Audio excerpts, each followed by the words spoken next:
Hi, Instagram. Hi, Ireland.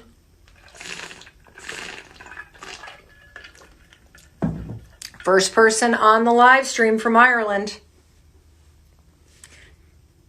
Hello. I'm going to take a deep breath and wait a second while we welcome you in. And I'm Mel Robbins. You are watching Stay Connected with Mel Robbins. It is March 26th. Yes, it is Thursday. At least it is Thursday here in the United States. And I want to welcome you. If you have been watching Stay Connected with Mel Robbins for a while, welcome back. If you're brand new to our weekday live stream, welcome. I want to say hello to everybody coming in. Iowa, hello.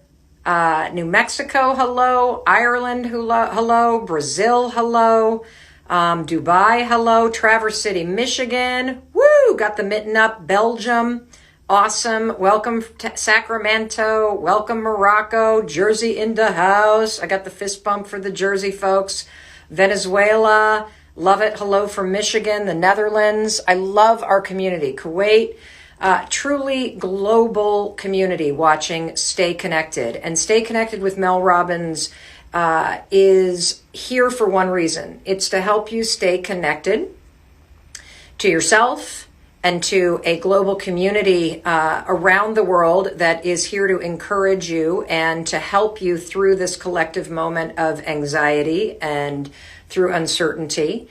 And every single day we get together, if you're on the West Coast in the United States, in California or Washington, we are on at 9 a.m.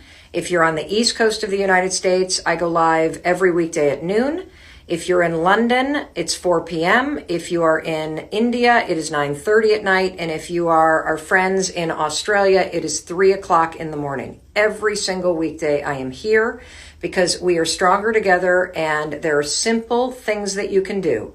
Even in a very overwhelming moment of time, simple things you can do every day to make your day a little better. You know, you've heard me say a million times, if you've been following me for a while, that you are one decision away from a different life. And what Stay Connected with Mel Robbins is about is the fact that you are one decision away from a better day. And today we're going to be talking about something as we welcome you in from around the world. And if you're new to this, the way that we begin is just with a quick check-in. Hello, Moscow. I'm giving you the thumbs up right here, the little emoji that you gave me. The way that we start this is I want you to go to the comment wherever it is that you're watching from. We are live right now on LinkedIn. We are live on Twitter. We are live on YouTube. We are live on Facebook, and we are live on Instagram. Wherever you are watching and tuning in, please go right to the comments and tell us where you are watching from.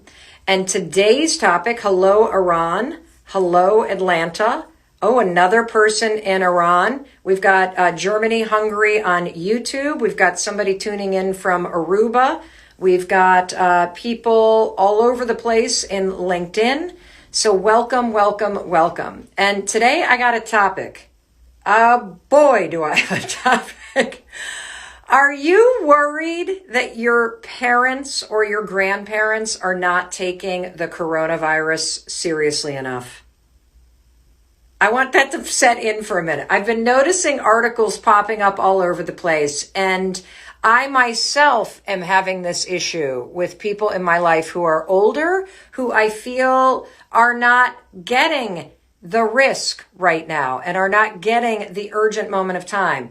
So wherever you're tuning in from, give me a thumbs up if you feel like you are overly worried about your parents and your grandparents and that they seem to not be taking the coronavirus that seriously. I see a ton of yes, he's a trucker. Yes, it's my brother. Yes, it's my grandfather who's still playing golf every day. Yes, my 93-year-old mother-in-law you're worried about. Yes, as long as there's a bridge group meeting. My mom is going out, and why can I not get her to understand the seriousness of this?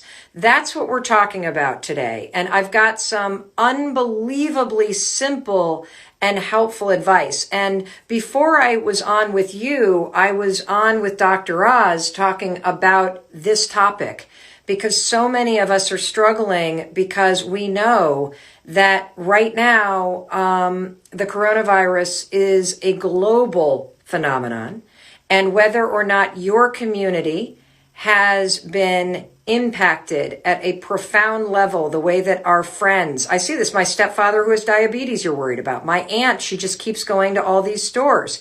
I offered to help, and my grandparents and parents don't want it.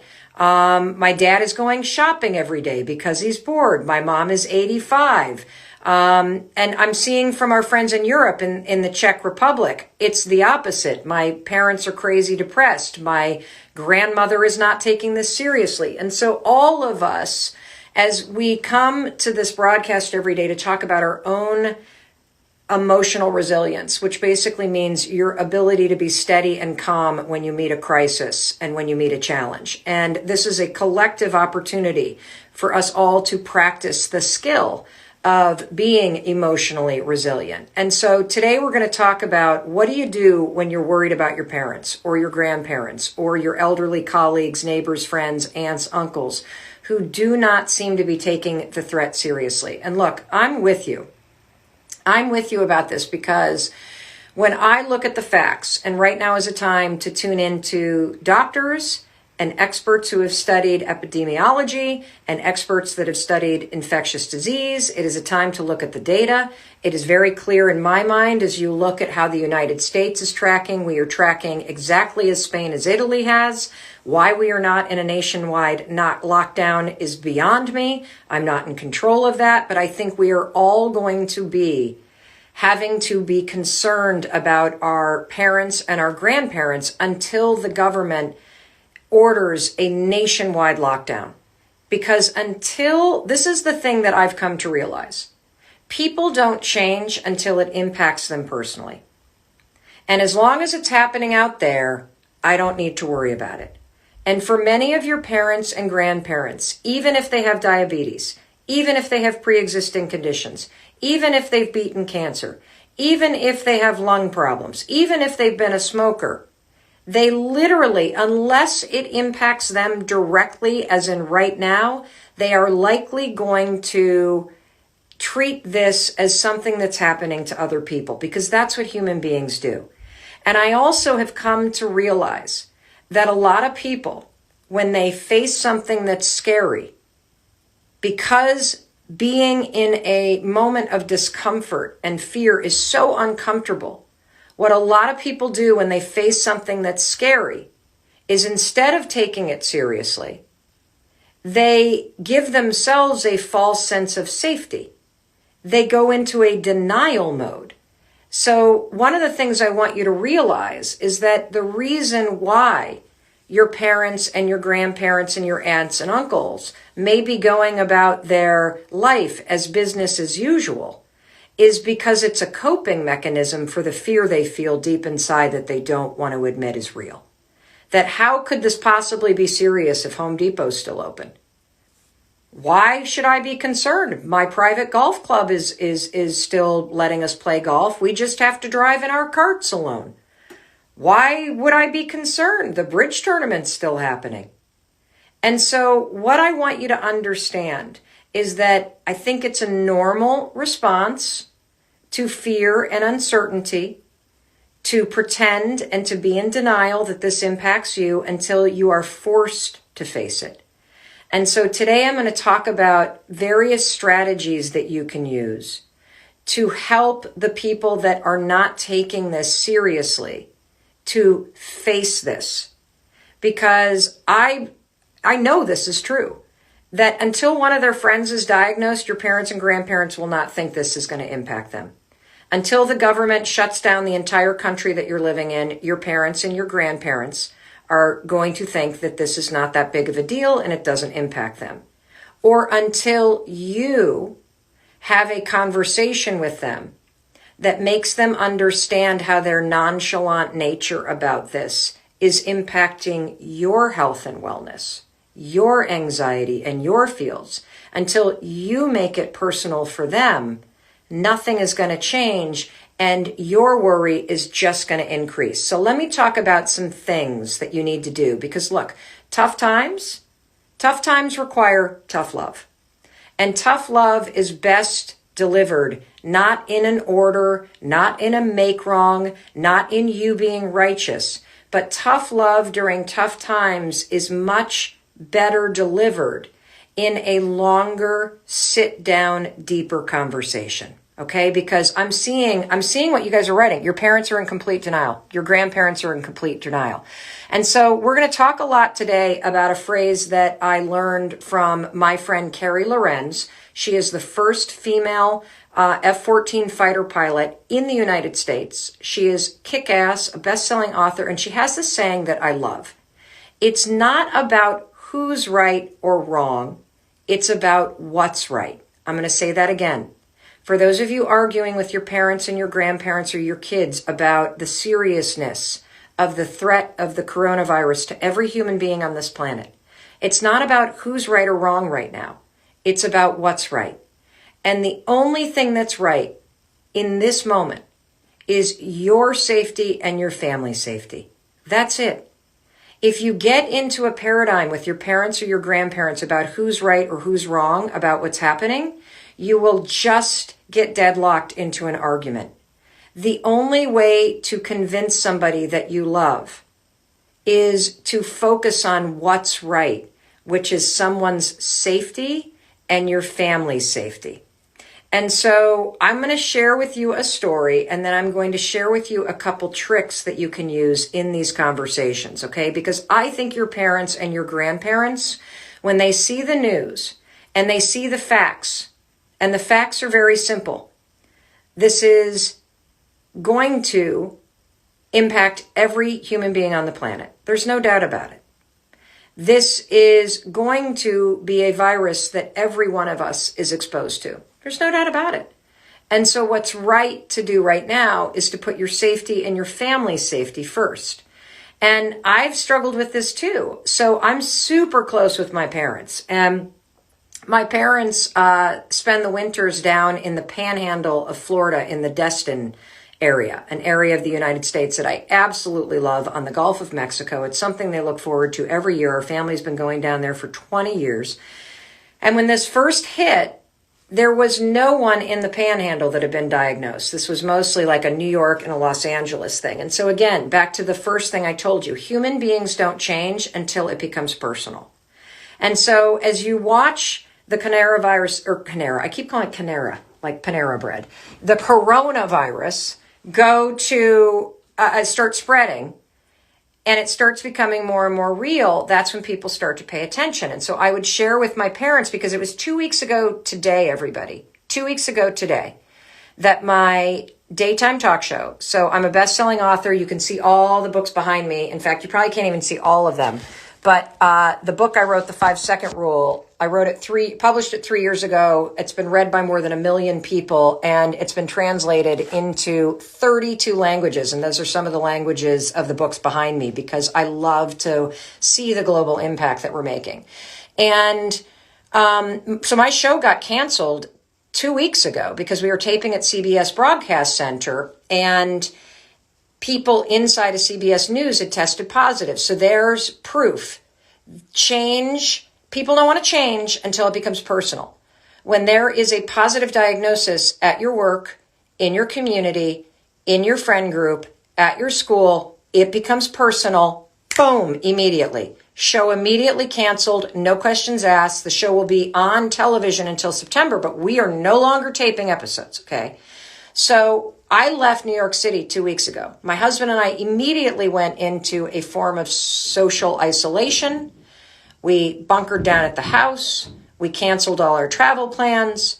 A week went by, and then our daughters came home from college, which, you know what that means? That means the clock on you being socially isolated goes back to zero. This is one of the reasons why you putting your family's safety first is imperative right now. Because the moment you go into isolation, the clock begins for how long you're protecting yourself. The second that one of your kids comes home from college, or they go on spring break and they come home, or you go visit your parents, or your parents now join you, everything goes back to day one. And so it's important for you to realize, look, you're the leader of your pack. If you're paying the rent, if you're buying the food, if you're paying for the phone, if it's your house, it's your rules. Tough times mean tough love. And the number one rule in our household is safety. I am not even entertaining conversations with our 21 and 19-year-old right now about their independence and their personal freedoms and the fact that they're bored. I don't give a shit, because the number one job that I have right now as a parent is to keep your ass safe and to keep myself safe. And it's frustrating when it's your own parents and grandparents who are not making decisions that keep them safe. And they're grown-ass adults. You can't do anything about it. And so you're going to have to resort to different strategies different than making them wrong. You're going to have to resort to strategies that I'm going to give you, super simple strategies to deal with the stubborn people in your life that you love who are not protecting themselves from the very real threat of the coronavirus. Because I'm going to explain to you what happens for somebody that is in their 60s, 70s, 80s, or 90s when they turn on the news. The news is terrifying, because the news that you see is that the virus is coming to your neighborhood. The news that you see is that hospitals are overwhelmed. The news that you see is scary stuff, like the fact that there are refrigerator trucks outside of hospitals in in New York City because the morgues are so filled with people. And the news that you see are doctors pleading with you to stay home. And what people in that age group also see is that when there's a ventilator shortage, who are they going to choose? It's not going to be the 80-year-olds and the 70-year-olds. It's going to be the people with a better expectancy, because that's what's happening in other countries. And so if you see that news, you have two choices, right? You can either accept that news as fact, and you can start to do what's right, which is to keep yourself safe, given what's happening. Or you can make a second choice, and you can convince yourself that this doesn't affect you. And you can go in denial because you're actually scared. And that's what I think most senior citizens are doing. I think most people that are 65 and above have a level of fear about this that has placed placed them in denial. And they are coping by giving themselves false senses of safety. They're not being they're not, it's almost like they're not even being irrational. It's a coping mechanism that somehow, if I can go to Home Depot and Home Depot's still open, being able to do something that feels normal makes me feel like I'm in control. But what we know is that they're right. Going to Home Depot, going to the pharmacy, it's something that's normal. So it makes you feel like things are normal. It makes you feel okay. They're right about that. But it's not about who's right or wrong. It's about what's right. And what's right is to do things that keep you safe. And this is where we need to take the conversation. And so I'm going to give you three words that come from my friend Carrie Lorenz that will help you convince anybody to do anything when you're arguing with them. Are you ready? Those three words. Have you considered? Have you considered? Because if you say you shouldn't do this, you shouldn't do that, you shouldn't do the other thing, every 60, 70, 80, 90-year-old in your life are basically going to be like, who the fuck are you to tell me what to do? You know what I'm saying? Like, why are you excuse me? I lived through Vietnam. I lived through the Cuban Missile Crisis. I lived through that panic that everybody had called Y2K. I think we'll be okay. Have your parents been saying that to you, right? So my parents have. But then what happens is, as the coronavirus starts to get closer and closer and closer to them, and stores are closing, and friends are getting diagnosed, and hospitals are getting overrun, then they'll start to take it seriously. So how do we accelerate that? I want you to use the phrase, have you considered? Have you considered allows you to share in a tough love conversation all the things that you're worried about? Have you considered that when you go to the hospital, no one will be able to be with you? Have you considered that? Have you considered that if you are put on a ventilator, and it doesn't work, you will die alone? Have you considered that if you show up to the hospital a week from now and there are no hospital beds, given your age, if they have to ration care, you will not be given it? Have you considered, Mom, have you considered, Dad, that I am not sleeping at night because I am so worried about you? Have you considered that what you're doing is giving me so much anxiety, Mom? And if you cared about my health, you would protect your safety, Mom.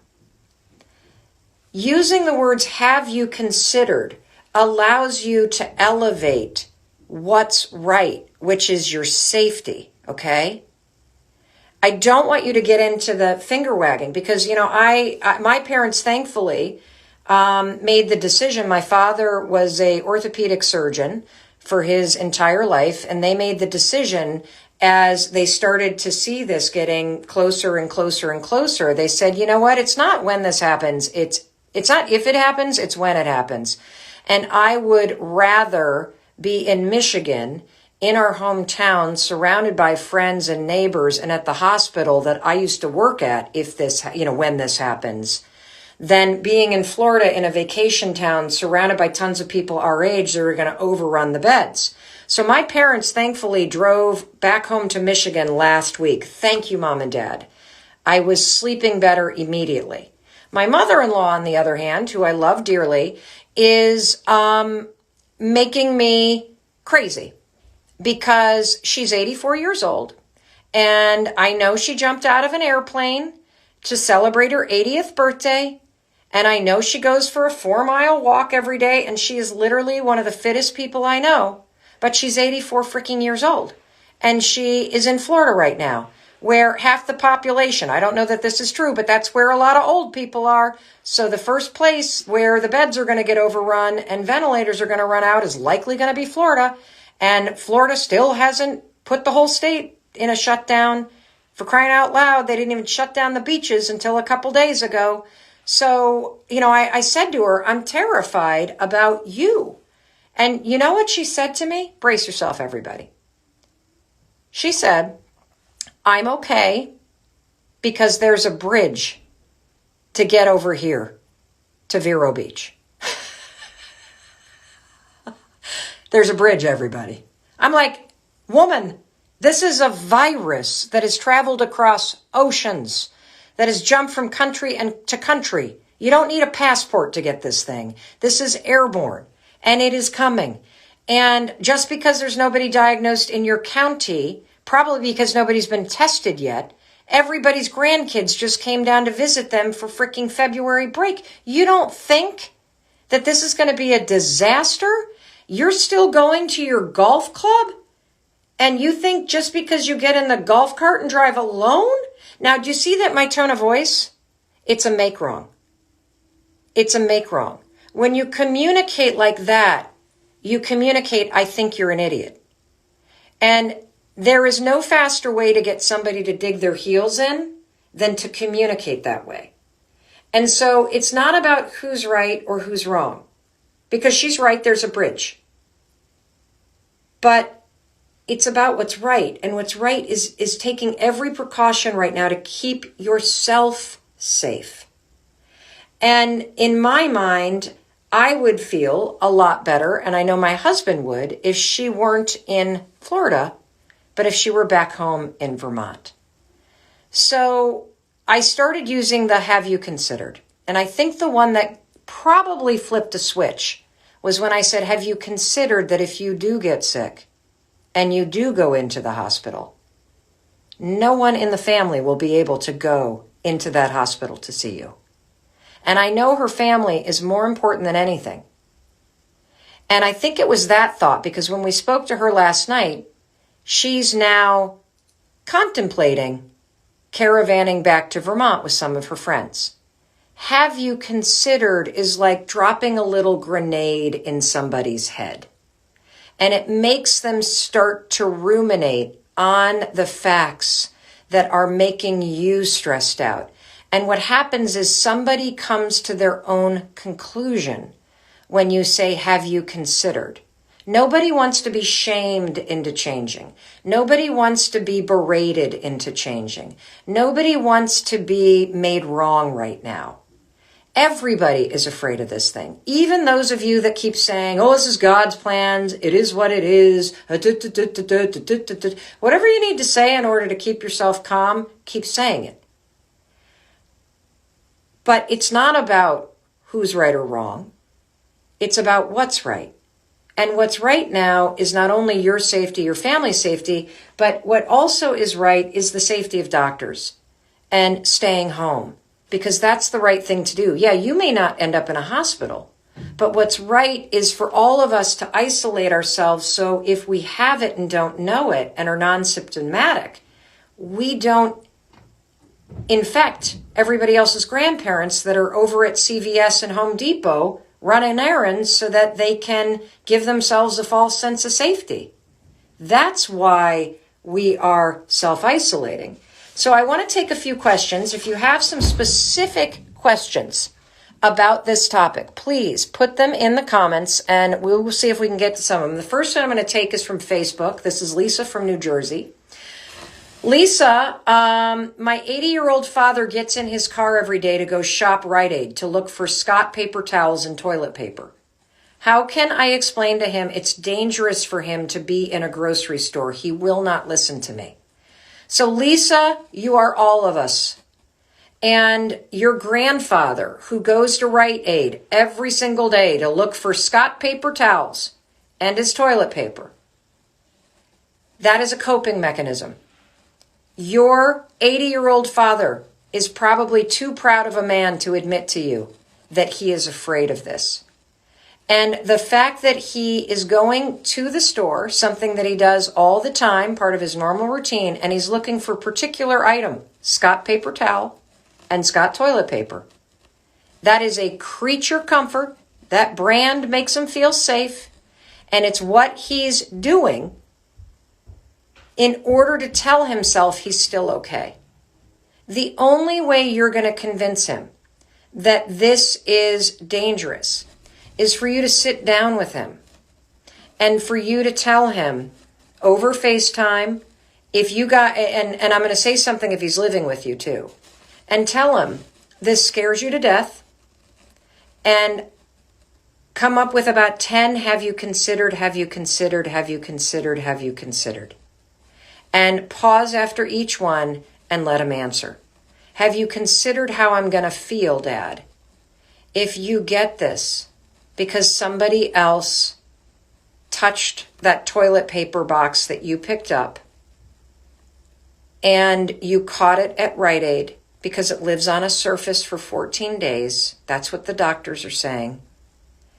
And you go to the hospital, Dad, and you are on a ventilator and I'm not allowed to come see you.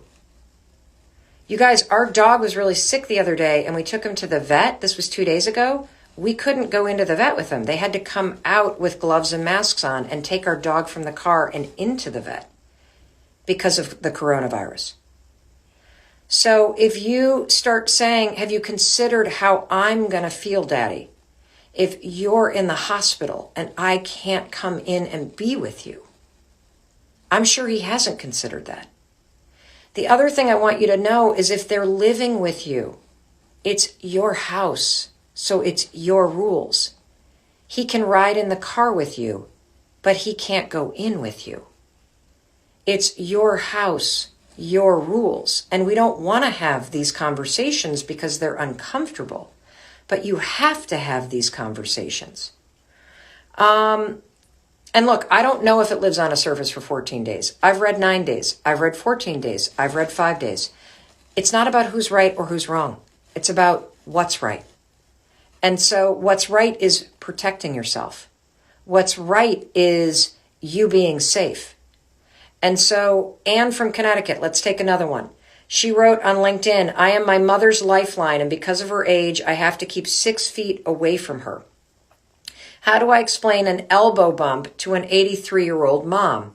How do I try to control her anxiety when I'm trying to control mine? Excellent question. The reason why you're doing the elbow bumps is because if you're the one going out and getting groceries, you're taking extra steps in order to protect your mom when you come back home. And so I think what you need to do is, if she doesn't understand the elbow bump, just explain it to her. We need to do this, Mom, because I don't know what I would do if anything happened to you. And I don't know what I would do. I would never forgive myself if by running out to the store, I brought it back into this household and I infected you. And so I'm taking every precaution, whether you think it's silly or not, Mom, because I love you and I would never forgive myself if I did that to you. And so I think that's what you have to do. And by you prioritizing safety and by you maintaining a steadiness and a calmness, you will help your mother maintain a steadiness and a calmness. And, these are weird times for all of us. I mean, I need to remind you that none of us have ever gone through anything like this before. I know you may have survived some really crazy, whacked out, challenging stuff in your life, but none of us have ever lived through a pandemic. And so we're all doing it together for the first time. But I really want you to understand that your feelings are valid, and so are your parents' and your grandparents' feelings. And so number one, when you sit down and you have those tough conversations, because that's what tough times and tough love require, always validate somebody's feeling. I know you think this is stupid. I know you think you're not going to get it. I know you think that this is all, something that the media has cooked up. I know you think that this isn't coming to your town because you have a bridge. I hear you. Validating what somebody's saying lowers their desire to argue with you. And then you keep focusing on, but what's right is our safety. What's right is your safety. What's right is self-isolating so that we can not spread this to other people who are compromised, and so that we can all together flatten this curve down. And Mom, have you considered? That's your 3 steps today, everybody. Validate somebody's feelings. It's not about who's right or wrong. It's about what's right. And have you considered? And I'll have to report back on whether or not my mother-in-law is driving home to Vermont. I sure hope so. I would love and feel like, oh gosh, hopefully she'll be in a place where she's less likely to get infected and where she's with the community of people that she knows. But, look, at the end of the day, she is a grown woman and she's going to make her own decisions. And all I can do is have her consider things that concern me. And I am so happy that my parents are home. And this, by the way, is why it is critical for every politician to have a moment of courage right now and to just shut the shit down. Because the longer that we are all allowed to kind of do this however we think we should do this, the longer we're going to be dealing with this. And until there is a universal, we're just shutting this down for a couple weeks and getting everybody off the streets, and we are doing this for doctors and hospitals and for all of humanity. Every time somebody goes out of your house and comes back, it's potentially back to day one of quarantining. And so I am hoping that as we build our resilience here with Stay Connected, that the folks that are in power to make decisions are making courageous decisions. And, I've reminded you every day, we can't control how other people are responding to this, but you can always control how you do. And that's why you got to prioritize your safety. It's why you got to focus on your emotional resilience. And, the other thing that you can do, this has worked really helpful with our kids, is anchoring in the future. Hey, Mom, we can elbow bump right now, but we're going to see each other. We're going to go to Disney World this fall. We're going to go back down to Florida next year. Anchoring people in the future. Fantastic, fantastic, fantastic. Also, this is a very hard thing to do. But it's really important that you practice restraint when it comes to celebrating milestones with your parents and your grandparents, particularly if you have kids in your house and you have not been fully isolating for a couple weeks. And that is FaceTime. This is Megan from our team. She was heartbroken because she lives in New York City and it was her dad's 80th birthday. And she chose to not go to Philadelphia. Why? Because she loves him. And she did not want to expose him. And so here she is on FaceTime with him at his 80th birthday. And this is what you do when you love somebody. You make the hard choices. And, none of us chose this, but we can choose what we do in response to it. And that's why I'm here every day, to help you stay connected, to help you stay strong, to remind you that we're going to get through this together and that it's not about who's right or wrong. It's about what's right. And what's right is your mental, physical, and emotional safety. So take it seriously. I hope this helped. If it did help, please, please, please share this with all your friends and family. If you go to melrobbins.com/stay connected, you can see a whole list of all the episodes so far. We've been doing this for over a week now. We were featured on Dr. Oz and will be again tomorrow. So tune in to Dr. Oz. Keep tuning in to the Mel Robbins Show, which is airing nationwide in the United States 5 days a week on television. And make sure you're right back here every single weekday online with me, Mel Robbins, for Stay Connected. And if you want one more resource, if you go to Facebook, I don't know where my photo is. If you go to Facebook and search Stay Connected with Mel Robbins, you'll find our global community. There's almost 15,000 people in our community.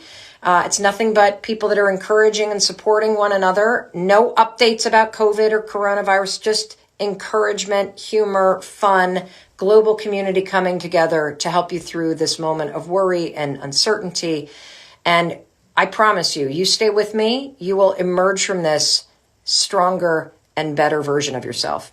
Now, in case nobody tells you today that they love you, I'm going to tell you I love you. Because when you go talk to your family about this stuff, they're going to tell you they hate you. They're going to tell you you're wrong.